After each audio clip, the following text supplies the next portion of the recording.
Hey, football fans, welcome back to the Spunky Spectrum Sports and Driving to the Top Productions YouTube pages as we embark on a Week 8 preview as Kyle Senra of Going for Two Live and the biggest Nathan Wolf fan I know joins me. So, Kyle, uh, are the Packers going to become the kings of the AFC South this week? Yeah, they've taken out all three other teams. May as well make it a clean sweep of the division, right? And to be fair, like they barely beat the Texans. Now, lucky that the Texans didn't have Nico Collins. Also, kind of lucky that while the Packers made mistakes, the Texans, capitalized to a certain extent, but really, other than that, the Texans' offense did very little. Joe Mixon had a great game, really good goal line rushing, got some touchdowns. Stroud didn't even throw for 100 yards. The offense really struggled to move the ball. So as long as the Packers just don't make stupid mistakes like they did against the Texans, it feels like they should be able to beat them. Because I don't know that the Jags offense is good enough to overcome the Packers defense like that. Even the Texans to get 22 points, considering how much pressure Stroud was under, how bad the Texans O-line was playing, but really just how good the Packers pass rush was. 28 points kind of seems like a miracle when you're getting beat in the trenches so badly for most of the game. It's just, again, mistakes made the game close, I suppose. Yeah, the Green Bay Packers won 24-22, but that game was weird. I mean, Jordan Love made a couple mistakes. And Houston's offense. I mean, CJ Stroud threw the ball for 86 yards, and I needed to take a double, and I took a double take when I saw that yardage. I'm like, what? That looks like Aiden O'Connell, the Dolphin backup quarterback.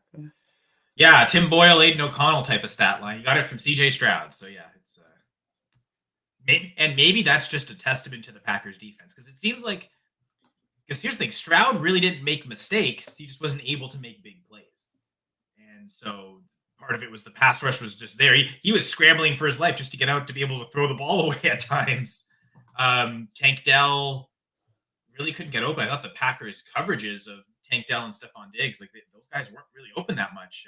Eric Stokes and Jair Alexander really shut them down. So that's also testament there. And yeah, the whole defense really gave Stroud so little. I mean, he had the one big play to Dalton Schultz and then really didn't use Schultz the rest of the game, which that's been a weakness for the Packers. That happened early, and I thought, oh boy, here we go again, because a couple of these offenses haven't done much, but then the tight ends have been able to get production. The Rams game, that wasn't very close. Coley Parkinson had a great game in there, though. The Packers just had no answer to stop him. Trey McBride in the second half last week against the Cardinals. So I guess we're already into week 8. So 2 weeks ago against the Cardinals, that was another game. Murray didn't have a lot of passing yards too, but the tight end was working. That was one thing that the Packers really had a hard time stopping. So glad that Dalton Schultz didn't demolish them. That'd have been sad.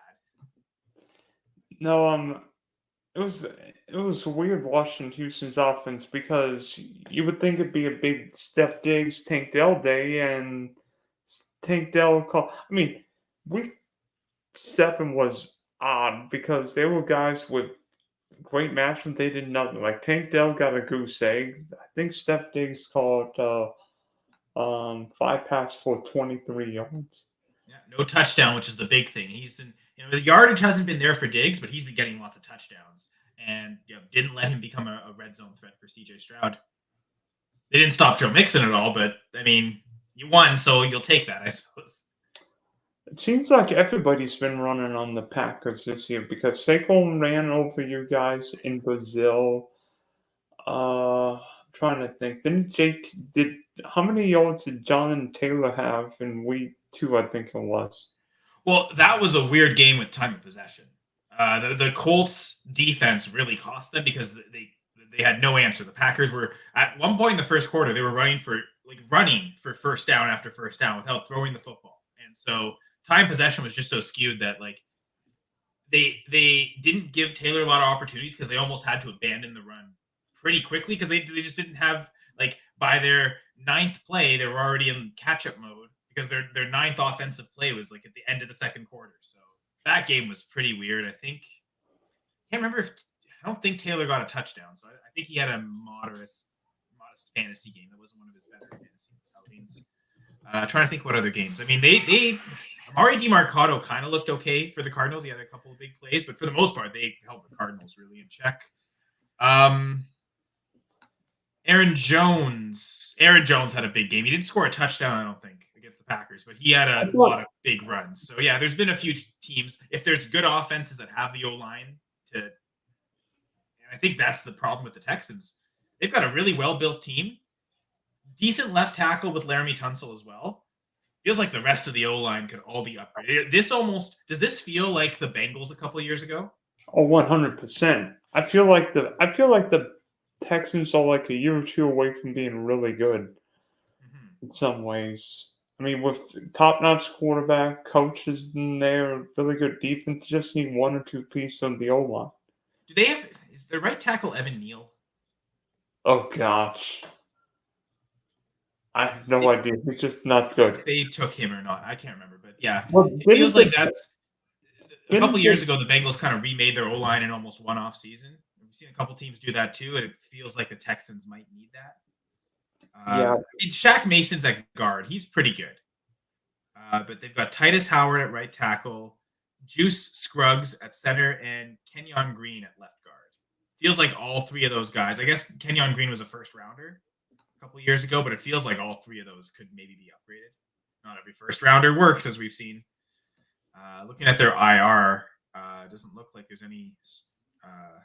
Ladarius Henderson, he's a guard on the IR, but it looks like they've got their starting five out there. It's a below average group. So feels like the Packers are going to be that type of team where if the opposing offensive line is really bad, their defense could shut them down.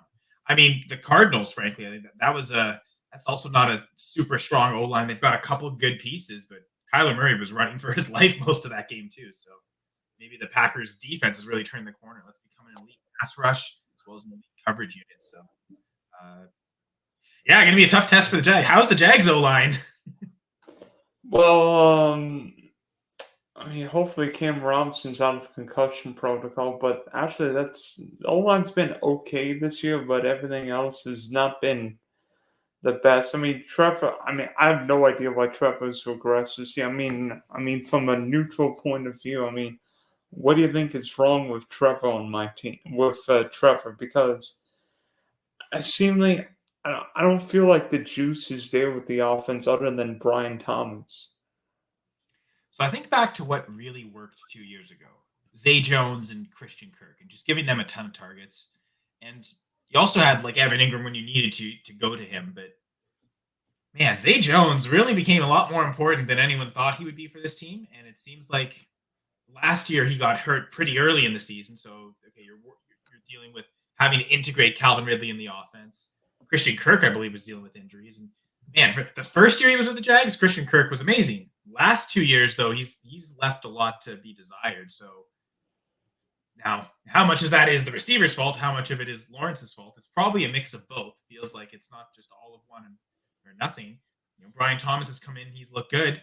You don't expect too much. You can't always expect too much from rookies. We've seen recently rookie wide receivers coming in and smashing. But Thomas has had a pretty good rookie season. Probably better than Marvin Harrison's rookie season up to this point. So way better. Really, like Neighbors is the one who's come out and he's had the massive target games, game in after game, and had the big games. But Thomas hasn't quite gotten that amount of targets, but he's also been pretty efficient on the targets he has had, made some big catches, caught some touchdowns. So it's just, yeah, it's strange to think because of how good Lawrence looked and how good they were a couple years ago.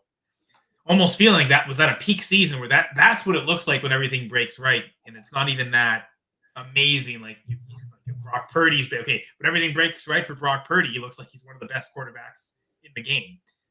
When everything broke right for Lawrence, he looked like certainly an above-average quarterback, but not elite. So maybe it's sad to say he's already not living up.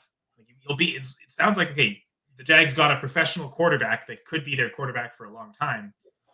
He might never be the elite guy he was drafted to be, number one overall. And seemingly that 2021 draft class has been because Zach Wilson now the third stringer in Denver. Trey Lance is the backup in Dallas. Justin Fields Feels like Cooper Rush has been the active backup more often, though. So he's in the third string. Okay, third string. Honestly, of all of them, Fields probably looked the best this year, and he still got benched. So, and then Mac Jones is now riding Trevor's coattails. Is there a shot he like Lawrence gets benched for Mac Jones, or is it like? Gosh. I would think not, because that's how bad Mac Jones is. But Davis Mills still a backup too with the Texans as we return to the AFC South. But yeah, it's been. Yeah, I know. Certainly, the Packers are thinking, let's destroy this entire division because our division is so tough that we have to get as many wins as we can. I mean, all 4 NFC North teams have winning records. There's a very real chance all 4 of them make the playoffs. Feels like one of them will fall off at one point. We already start to see it with the Vikings with 1 loss, but in all seriousness, Packers have already lost to the Vikings. Lions look pretty good, and there's, I believe, a Lions matchup upcoming in a couple weeks. So week 9. Definitely tough games on the schedule. It feels like the Packers have to just say, okay, the AFC South is one of those divisions. We can beat the entire division, so let's go and do it. Well, what I see with this team is 4 different Aaron Rodgers because, I mean, what it seemed like Aaron Rodgers never liked motion, always was Richard. But with this team, it's fun, it's young, got energy. I think LaFleur is getting the best out of Love, and we'll see him Love take chances. You know, he'll throw picks, but then you'll see passing like zoop, zoop, zoop. Like, wow. Yeah, there's some. I mean, we saw it, right? Like the first drive of the game against the Texans, throws an interception into double coverage to Dontavian Wicks of all receivers. He's really got to stop throwing to Dontavian Wicks in double coverage. Like, okay, one-on-one, sure, and look later in the game, one-on-one coverage, throws it to him, scores a touchdown. But double coverage, it's not a good idea. And he got away with it against the Cardinals. He did it. He threw it in the end zone into double coverage, including Budda Baker. Kind of put it in a spot where it wasn't like a super big risk of an interception. It was an out-breaking route. He threw it basically on the sideline stripe of the end zone. So it would have been really tough for anyone to get to. But it was also like, that's probably not the best place to put that with double coverage. I think the touchdown to Reed was the very next play. So you're like, okay, cool. Good thing that wasn't an interception there. Tries it here against Wicks targeting Wicks early in the game, and it results in an immediate interception. Texans, I believe they just kick a field goal there, make it 3-0. But they have the lead all of a sudden, and it's off a Jordan Love mistake. And since returning from injury, he's basically made other than the Cardinals game. Again, I would say that was the double coverage shot in the end zone was arguably his only mistake in what was a flawless game from Jordan Love. So the Cardinals game is great, but the other 3 games, he's made one at very least colossal mistake. And I would say it's funny. Targeting Christian Watson also in double coverage seems to not don't do that. There's always one-on-one coverages somewhere. You don't have to target the double, triple covered guy. Do you remember the Christian Watson's injury a couple weeks ago on Jordan Love's interception? Yeah. I mean, 3 guys in the area, and he's throwing it's an in-breaking route, and the defender that's covering Watson has inside leverage. So like that's not a good combination to throw against. So an in-breaking route, but they have inside leverage. Like that defender's in the better spot to make the pick. Then you throw in 2 other guys, and then like Watson's having to try and navigate around his guy to get the ball or knock it down to prevent an interception. At the same time, 2 other guys converging, and suddenly his body's in a very compromised position where his ankle can get injured pretty easily. It was a throw Jordan Love should never have thrown. It made no sense to make that pass, and it ended up costing Watson. I think he missed the rest of that game, and he missed the next week. So technically 2 games.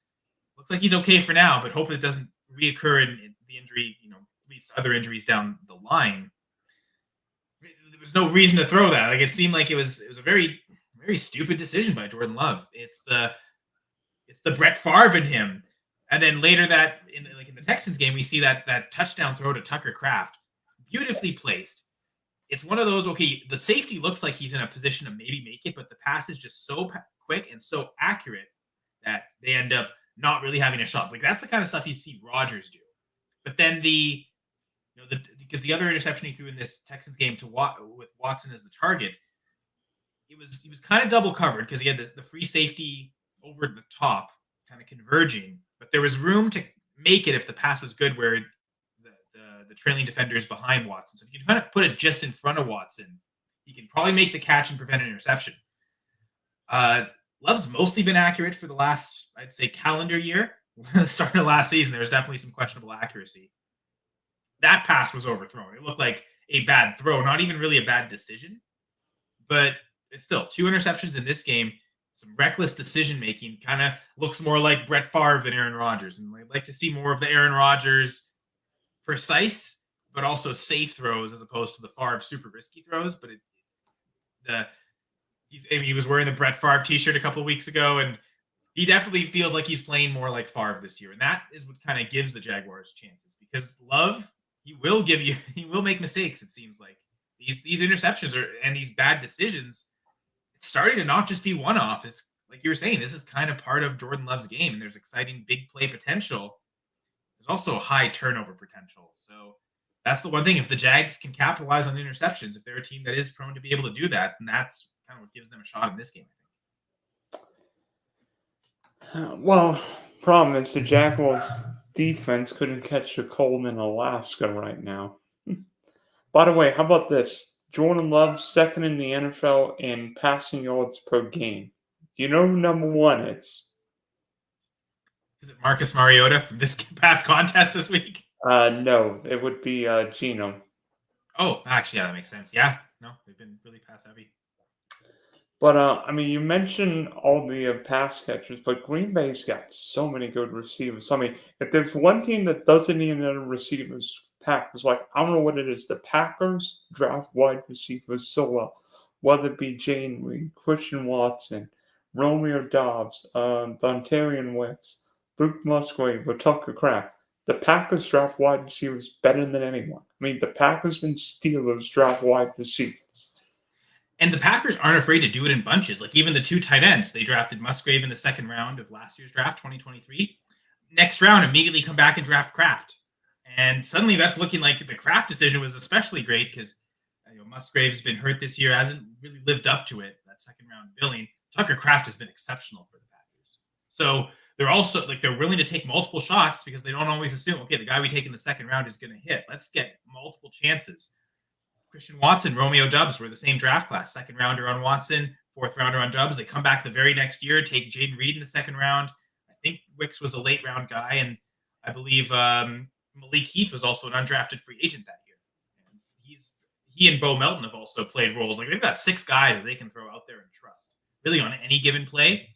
You don't see Heath. I mean, if all the other 5 guys are active, he might not even be active for a game. We've seen it be sometimes where all 6 are active, but there's been a lot of healthy scratch for Malik Heath. But every time Bo Melton's asked to do something, he looks fairly good as well. So you've got 5 guys that are active every week that you can really go back to and trust with all different skill sets. I think especially the top 3 are all very different, but all complement each other between Doubs, Watson, and Reed. Reed, I think we see it's evident how versatile he is, how much they use him as a running back in the backfield, all sorts of rush attempts. His best skill set is honestly give him the ball in his hands, his yards after catch, after contact ability. That's what's great. And that's what makes him one of the best receivers in that mold. Kind of perfect fit for a slot receiver when you are playing him as a wide receiver, not a running back. Christian Watson, incredibly impressive, fast, big-bodied receiver.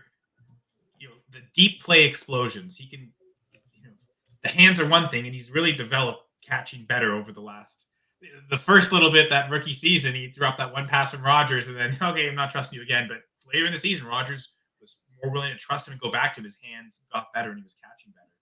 So he's got that big play threat. Romeo Doubs is probably still the best route runner on the team. And I think we really saw it in the Texans game in that last drive. Okay, we need to get first downs. We're down by, I think it was down by 1 point or 2 points. I think it was 2 points. They were down by 2 points. You need a field goal to win it. And they kept going back to Doubs over and over again. Okay, Doubs, run a slant. First down, Doubs, run a slant. And it was working really well. These quick routes that you needed to make for him. He's also really good at running deep outside routes too. And I think his recent complaint has been he's been running too much of that, not enough of the shorter stuff. Last 2 weeks with him running a lot of slant routes and a lot of in-breaking routes in the shorter game, and the success he's had kind of makes it think man, I guess he kind of had a point because he was super integral, especially on that last drive, the game-winning field goal drive.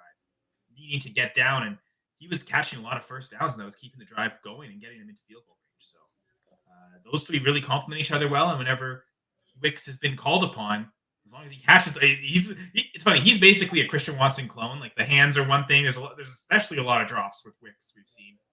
Fast, strong receiver. The route running could still maybe use some work, but it's gotten better. But still, I think Romeo Doubs is the team's best route runner, like in terms of the whole route tree, and feels like he's still got an important role on this team. And he's going to always, even if people, give the athletic guys the ball. Jordan Love trusts Romeo Doubs, especially anything that requires timing and anticipation. I mean, Rodgers trusted Doubs from the get-go. First game as a rookie, I'm pretty sure Romeo Doubs led the Packers in targets that year. This is year one without Devontae Adams, so it's Doubs, Randall Cobb, Alan Lazard. And Rodgers was going to him right away. And I think it was, this guy runs his route, and he runs it the exact way you expect him to run it. So with these timing routes, you know exactly when he's coming out of his break, and the quarterback can just, quarterback's accurate and throws with good timing, he can put it right on the receiver as they're ready to get that separation. So, I think really important, all three, but we especially, I think, saw the importance of Romeo Doubs last week against the Texans. Yeah, and it's nice when he can actually play instead of not complain about what not showing up to practice, right? Like, yeah. Now, I say he was correct with what he was discussing, right? Like, because he was running the most routes on the team. So it's not like playing time was the issue, but I think it was the types of routes he was running. That seemed like that was the complaint. And it seems like the complaining is warranted because, okay, he's been running these different types of routes the last couple of weeks, and it's really worked. It's actually been super key to the offense advancing. The way he did it, though, again, I imagine that wasn't his first step, was just not showing up to practice. He probably talked about it and nothing was happening. So he goes and makes the protest by not showing up to practice and gets the 1-game suspension. But I think also testament to the Packers. Okay, they punished him. It was done. He's talked about it like, okay, that was a bad decision. I shouldn't have done that. So he's shown remorse. And I think that's all the Packers wanted to see. You get him right back immediately in your part of the game plan, your full role like it was before, as if nothing happened. And I think that's a good lesson, right? Okay, you got your punishment. We're not going to keep punishing you through the year and say, oh, now you're suddenly lower in the pecking order. They really view his skill set as important, and they've shown that by giving him all this playing time. So I think that's also a good. I thought that was just perfectly handled by Matt LaFleur, right? Like, hey, this receiver steps out of line, we have to punish him in some way. You get a 1-game suspension, but then punishment served, and you're not going to just keep bringing it up, and you're not just going to keep hanging it over his head. It's back to work. Let's keep moving forward and let's get better. And certainly it seems like that's what they've done. So just, I think a lot of has been talked about Matt LaFleur this year as a coach. I think a lot of people were saying, oh, they won the 2 games with Malik Willis. That's certainly a part of it, but his command of this locker room, I think, is completely full. And something like this Doubs incident, because you see the way the players respond to Romeo Doubs scoring touchdowns or making big plays. He seems very well liked on this team. Yeah. But the coach isn't afraid to suspend a well-liked player if he goes out of line either. And I think it's and not just a well-liked player, but a really good, talented player who's key to the offense. And they're willing to say, no, your behavior isn't above the team, so we have to suspend you for it. So I think that was just that whole situation handled perfectly by Matt LaFleur in the aftermath of it as well. And maybe the team's stronger for it in the long run. And then, in like a couple words, you think if the Packers blow out Doug Peterson and the Jags this week, is Doug Peterson potentially on the hot seat? Oh, I mean, it feels like he's definitely on the hot seat. I mean, it could go to like. Do you think it's possible he gets fired if they lose, especially if they lose pretty badly to the Packers? Yeah. It sounded like now that they're back from London, they're more willing to do that. I maybe gave the mandate, okay, we've got our 2 London games in the first half of the season. Not going to make any big major decisions like that until we get that much of a sample size. And if they lost to the Patriots, do you think he's probably not even coaching this week, right? Correct. So now I think it's got to be immediate results all the way. I mean, I'm sure that the Jaguars, the other Miami team, I'm thinking, sorry, the Miami ownership and like the front office, they're probably still thinking, our roster is good enough to make the playoffs. So we need immediate results to show that we're going that way, or you may as well make a coaching change, right? Is that seeming like the sentiment from the team? Yeah. I mean, there were a couple guys. I mean, Mike McCarthy's hot seat's hot. Who's the Dennis I Allen seat is oh, hot. for sure, yeah. Oh, it's. I mean, we were shocked Dennis Allen got the job this year. Like we figured he was going to get fired after last year. So I made a prediction that Dennis Allen would be fired by Halloween. all right, we a week away, and who do they play this week? Oh, they play the Chargers. Yeah, if they get smoked by the Chargers, completely wouldn't be shocking to see him fired. I mean, we've already seen Robert Saleh fired, so first coach fired is already we've already gone that past that point. I wonder if teams will be less patient the further on we go in the season. So I don't know if McCarthy's.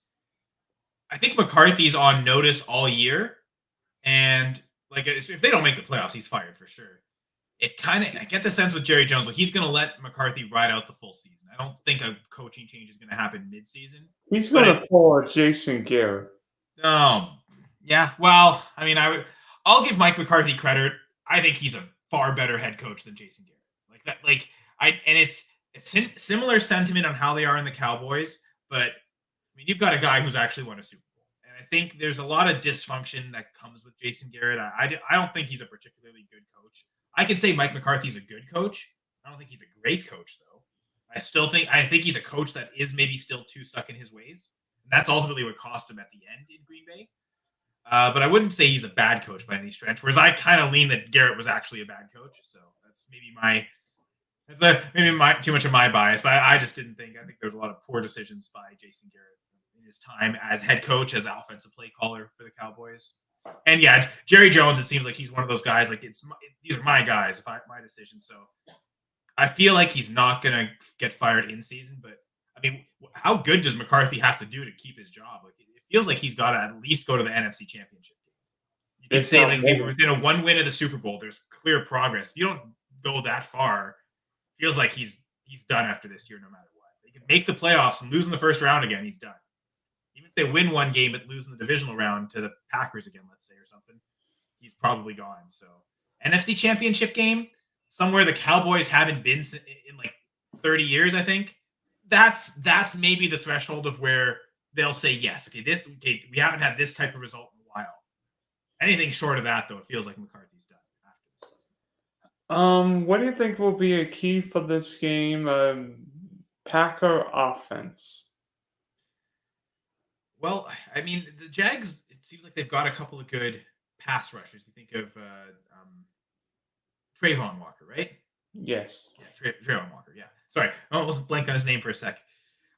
If he could show up that type of promise, I noticed one thing last week that the Texans, I mean, they had Will Anderson, so it looked really good, but the Packers offensive tackles did struggle a little bit. Like there was some blindside pressure. And even Zach Tom, who's been probably the Packers right tackle, he's maybe been their best offensive lineman all year. That felt like one of his more of a struggle game. It was also one of his tougher assignments going against Danielle Hunter. So it feels like if the Jags can get that edge pressure in those one-on-one matchups with edge rushers versus offensive tackles, that could be where things maybe break down for the Packers. Inside, Elton Jenkins, I think, is still one of the best guards in the NFL. And so their interior protection seems a lot more solid. I know my co-host on the Full Press Packers pod, Jesse, and I, we're not the biggest Josh Myers fan. And week 1 against the Eagles, he massively struggled. And I think even week 2 against the Colts, everything against the Colts worked so well, so it wasn't that much of a bad thing. But I think around then he really turned his game around, and he's kind of become maybe at least a league average center, even above average center. And so like the interior protection's good. They've actually rotated that right guard spot. Sean Ryan plays most of the snaps, but Jordan Morgan, who they drafted in the first round, his designation was tackle in college. Like he was a left tackle in college. And the Packers, when they drafted him on draft night, they designated him an offensive tackle. But I think with Rasheed Walker and Zach Tom there, they're getting Morgan's feet wet by putting him in at right guard at times, but they're still not ready to just like give him all the snaps. So it's still mostly Sean Ryan. But both have played well. Sean Ryan, this is his first year starting. He might have got 1 or 2 starts last year. Hasn't really been used much in his first 2 seasons, but now year 3, suddenly every week starter, and he's struggled at times. But there's also been a lot of really good plays. He uses his speed really well when they need to pull with either guards, whether it's Elton Jenkins or Sean Ryan. They usually get a guard out in space really well, and he's got the speed to kind of get out there quickly and set up good blocks on the outside. So he does a lot of things really well. And so this Packers offensive line, if they can protect Jordan Love and let him sling the ball around, then it all comes down to the turnovers and the mistakes, right? Does Jordan Love put the ball in dangerous areas? And can the Jags take advantage of that and capitalize by getting turnovers? By the way, the Jags only have 1 pick this year, and guess whose defense has been the friendliest and been like the friendliest in terms of passer rating this year? Oh, it's funny. A couple weeks ago, you might have said the Commanders, but yeah, it does seem like it's the Jags, isn't it? The Jags. I think Jackson's got the second worst pass defense. Baltimore's the 32nd ranked pass defense in the league. Yeah, I mean, Drake may even look. I mean, they didn't win, but the Patriots didn't win, but Drake may even look decent against the Jags.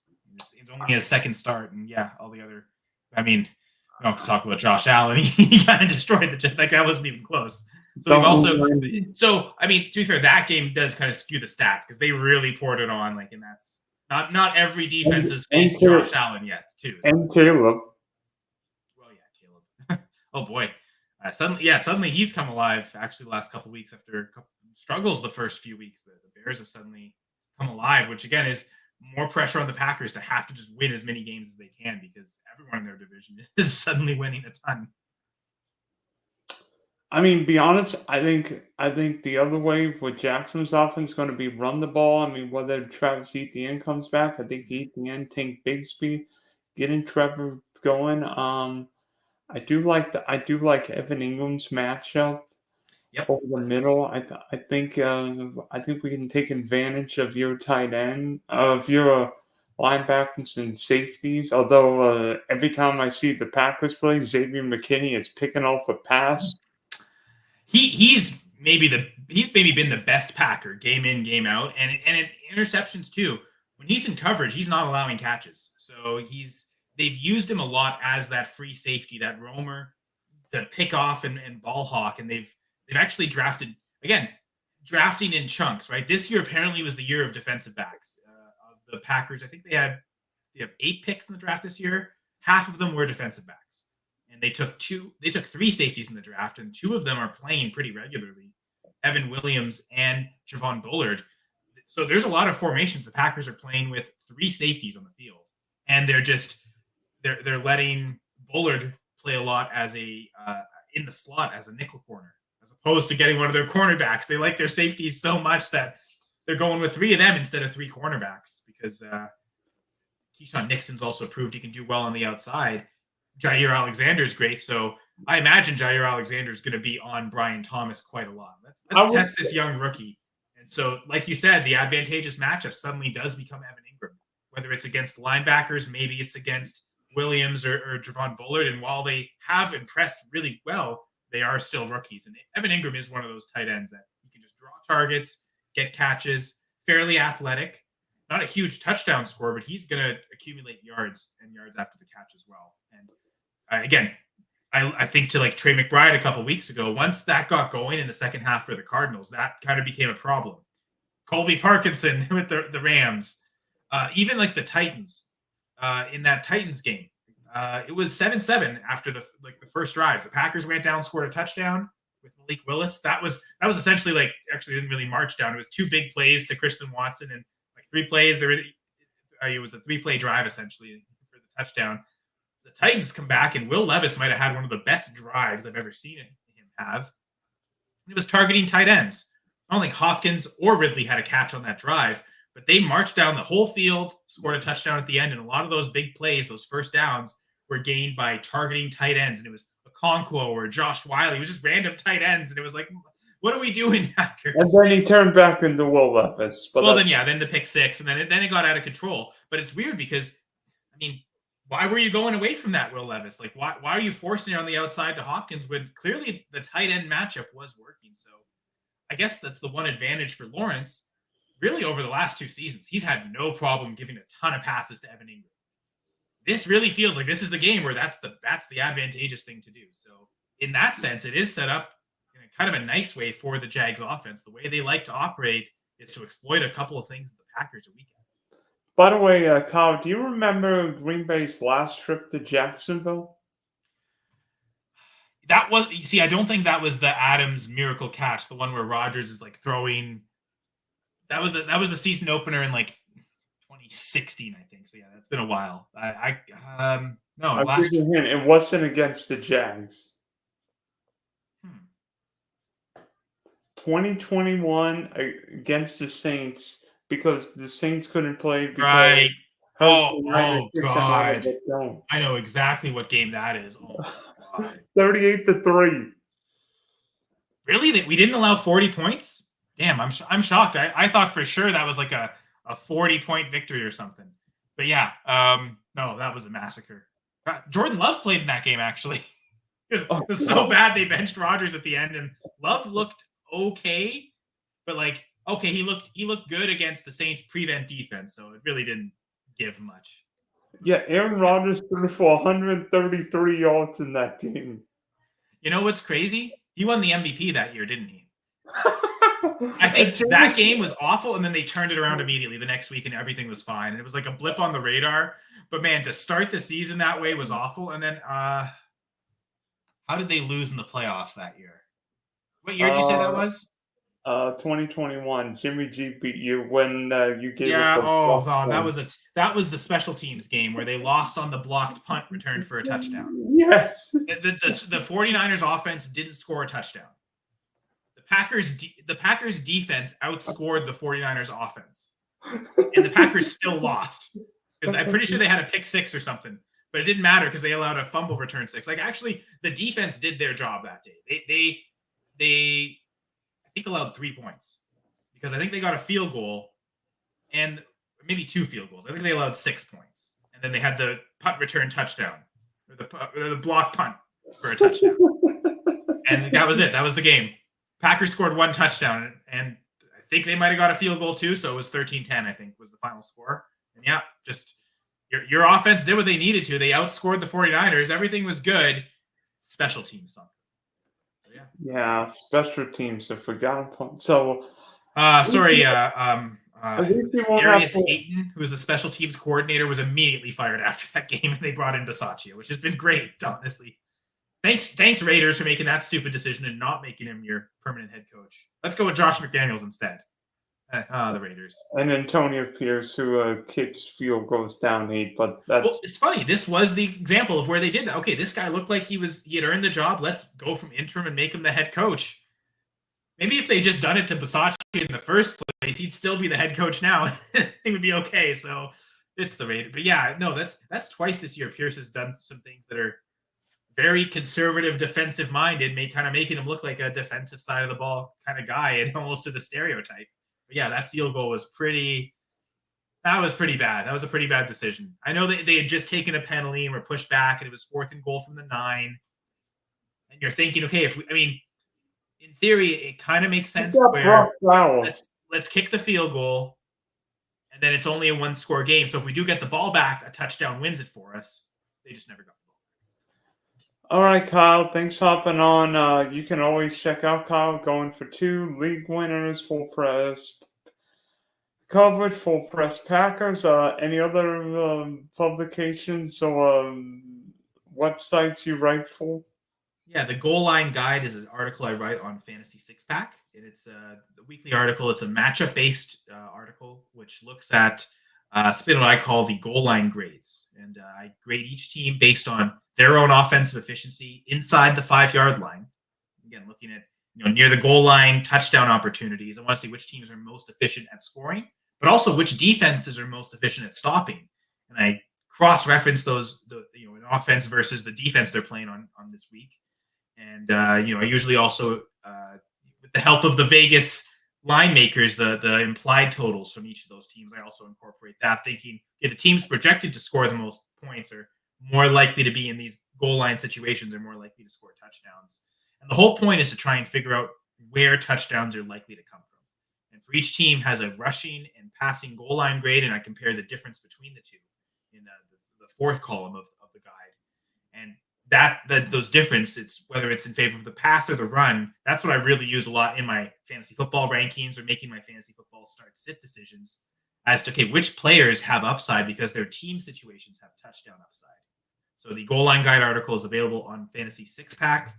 I have technically finished writing it for this week. It hasn't been released yet. It usually comes out on a Wednesday. So maybe by the time you're listening to this video, it might already be out, but check that out on the Fantasy Six Pack website.